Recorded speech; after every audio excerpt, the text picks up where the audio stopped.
Čau, Agnes! Čau, Solvi! Kur tu tik ilgi kavējies? Sanāca, bija dažas darīšanas. Es jau tevi gaidu veselu stundu un paspēju jauno sievu pazīt 3 reizes.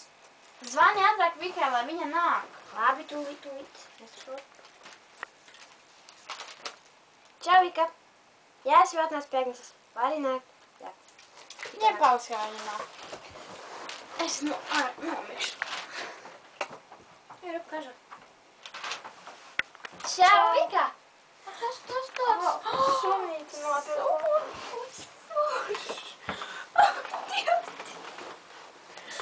Kā tu izdomāji sunīti nopirkt? Domāju, nopirkšu kāmim vai suni. Tad iegāju grāmatnīcā, ieraudzīju grāmatu. Tavs suns. Un nolēmu nopirkt labāk suni. Jā, tev varbūt ir tā grāmata līdzi? Ir, jā. Lūk, parādi. Redz, ka mīļš sunīts. Uzreiz piesaistās grāmata. Tavs suns. Ļoti skaisti, un kas ir izdevis? Zvaigzne ABC. Jā, Un apskatīsimies. aizmugurē tests ir. Viss, ko vajag. Kas mums te? Tā laikam ir viss par suņiem. Kā pieradināt suņus, kā sargāt visu pārējo. Paskatīsimies, tur teici tests aizmugurē, ja? Jā. Noteikti suņa personību. Tu jau laikam noteici.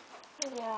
Jā, forša grāmata. Man patīk, laikam arī nopirkšu. Tāpēc iesakām jums izlasīt šo grāmatu, jo tā mums patīk.